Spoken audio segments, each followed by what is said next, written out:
नमो भगवते वासुदेवाय। अष्टमोऽध्याय। श्रीशुकोवाच। हरितरोहितरसुत चम्पताहारतहुँ जात। ग्राम बसाई निज नामे रहिला चम्पापुर ग्रामे। चम्पर पुत्र शेषुदेव शत्रुଙ୍କୁ करे पराभव। विजये तार सुत हुए भरुक ताहार तनये। ब्रुक से ताहार सन्तति स्वभावे तार सुधमती। बहुत ताहार नन्दन ता कथा शुण हे राजन। पत्नी संगते घेनी गला और्वंक आश्रमे मिलिला। नमिला मुनिक चरणे वृद्ध शरीर घोर बने।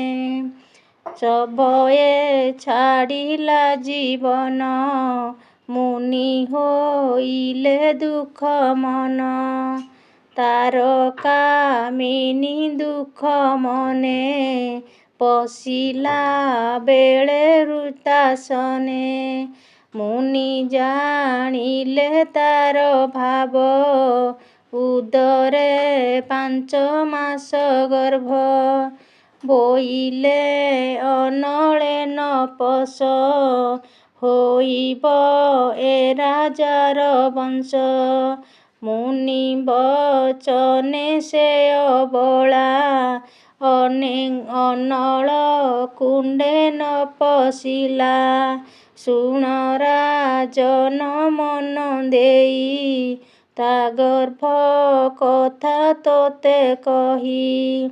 से गर्भ सञ्चयन काले सपत्नी 7 5 मेळे। गरल देई अन्न संगे विषन लागिला ता अंगे। गर्भे रखिले जगन्नाथ एबे हो शुण परीक्षित। से गर्भे प्रसवर काले मुनि सकल कुतूहले। बोलन्ति गरल संगते जन्मल भिला ए जुगते। गरल संगे जन्म जेणु सगर नाम हेब तेणु। एमन्ते मुनिक संगते सगर राजा दिनाकेते। दिनकु दिन अति तेजा होइला चक्रवर्ती राजा। सागर कले मही तले षष्ठीय युतपुत्र बळे। पिता शत्रुकु युद्धे जिणी स्वगृहे बन्दी कले आणी। जेते ताहार रिपुगण शुण हे ताहांकर नाम। ताळ जंगम बनशक हयय बर्बर जेतेक। गुरुଙ୍କ ବାକ୍ୟ ନ ମାଇଲା ଶୁଣ ହେ ତାହାଙ୍କୁ ଯେ କଲା। ମୁଣ୍ଡିତ କେଶ କାକୁ କରି କାହାକୁ କଲା ଶ୍ମଶ୍ରୁଧାରୀ। କାହାକୁ କଲା ମୁକ୍ତ କେଶ ଅର୍ଦ୍ଧମଣ୍ଡିତାକାର କେଶ। କେତେକ ଅନ୍ତବାସହୀନ ଅପରେ ବହିର୍ବାସ ଶୂନ୍ୟ। ଯବନ ବେଶ କାକୁ କରି ସ୍ୱଧର୍ମ ମାର୍ଗରୁ ଉତାରି। ଗୁରୁଙ୍କ ବାକ୍ୟ ନ ମାନିଲା ବିକୃତ ବେଶ ତାଙ୍କୁ କଲା। ଏମନ୍ତେ କରି ନାନା ବେଶ ସେ ପୁଣି ଗଲେ ନିଜ ଦେଶ। ସେ ପୁଣି ସଞ୍ଚି ନାନା ବିଧି କଳ୍ପିଲା ସତେ ଅଶ୍ୱମେଧି। ମୁନିକି ହୋତା କଲା ଯଜ୍ଞେ ସେ ହରିଙ୍କି ପୂଜିଲା। ଉତ୍ତମ ଅଶ୍ୱ ପଶୁ କଲା ସେ ଅଶ୍ୱ ଇନ୍ଦ୍ର ଚୋରାଇଲା। 6 ସହସ୍ର ତାକୁ ମର ତାକୁ ଡରନ୍ତି ପୁରନ୍ଦର। କଳ୍ପଇ ମାରିବି କେମନ୍ତେ ଏମନ୍ତ ବିଚାରି ସେ ଚିତ୍ତେ। ସୁମତି ଗର୍ଭେ ଯେତେ ସୁତ ବଳରେ ଅଟନ୍ତି ଦର୍ପିଷ୍ଠ। ସେ ପୁଣି ପିତାଙ୍କ ଆଦେଶେ ଅଶ୍ୱ ଖୋଜନ୍ତି 10 ଦିଶେ। କପିଳା ମୁନି ପାଦ ତଳେ ଅଶ୍ୱ ବାନ୍ଧିଲା ରାତ୍ରି କାଳେ। ଖୋଳନ୍ତି ନଖେ ମହୀଖଣ୍ଡ ଭକ୍ଷନ୍ତି ବିସ୍ତାରିଣ ତୁଣ୍ଡ। ବିଳାନୁ ମାର୍ଗେ ଖୋଜି ଗଲେ କପିଳ ଆଶ୍ରମେ ମିଳିଲେ। ଦେଖିଲେ ମୁନିଙ୍କ ଆଶ୍ରମେ ସେ ଅଶ୍ୱ ଅଛଇ ବନ୍ଧନେ। କପିଳ ମୁନି ମୁଖ ଚାହିଁ ବୋଲନ୍ତି ଅଶ୍ୱ ତୋର ଏହି। ଏହାକୁ ରଖି ନ ଯୋଗାଇ ଏମନ୍ତେ ଉଚ୍ଚ ବାଚ ହୋଇ। ଆମ୍ଭଙ୍କୁ ଦେଖି ଚକ୍ଷୁ ବୁଜେ ଆତ୍ମାଙ୍କୁ ଦମ୍ଭ ପ୍ରାୟ ବୁଝେ। ଏମନ୍ତେ ଘୋର ନାଦ କରି ଧାଇଁଲେ କରେ ଶସ୍ତ୍ର ଧରି। ଭୂମି କମ୍ପିଲା ତାଙ୍କ ପାଦେ ଧ୍ୟାନ ଭଜିଲା ଘୋର ନାଦେ। ଚାହାନ୍ତେ ଉନ୍ମୀଳ ନୟନେ ଅନଳ ଉଠିଲା ତକ୍ଷଣେ। ମହାନ୍ତ ତପ ଅତି ତୋଷେ ନୟନ ଅଗ୍ନି ମହାରୋଷେ। ଦେଖନ୍ତେ ସର୍ବଦେବଗଣେ ଭସ୍ମ ହୋଇଲେ ତତ୍କ୍ଷଣେ। 6 ସହସ୍ର ଏକୋତ୍ତର ମଲେ ସେ ସଗର କୁମର। କେଶିନୀ ଗର୍ଭେ ଏକ ସୁତ ଅସମଞ୍ଜସ ନାମେ ଖ୍ୟାତ। ତାର କୁମର ଅଂଶୁମାନ ସକଳ ଗୁଣେ ଗୁଣଧାମ। ସେଥାଇ ପିତାମହ ହିତେ ମନ ବଚନ କାୟେ ନିର୍ତ୍ୱେ।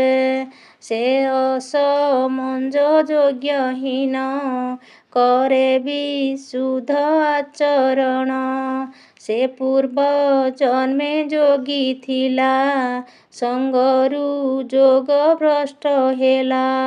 ଯୋଗ ବଳରୁ ଜାତି ସ୍ମର ଏ ଜନ୍ମେ ଅଛଇ ତାହାର।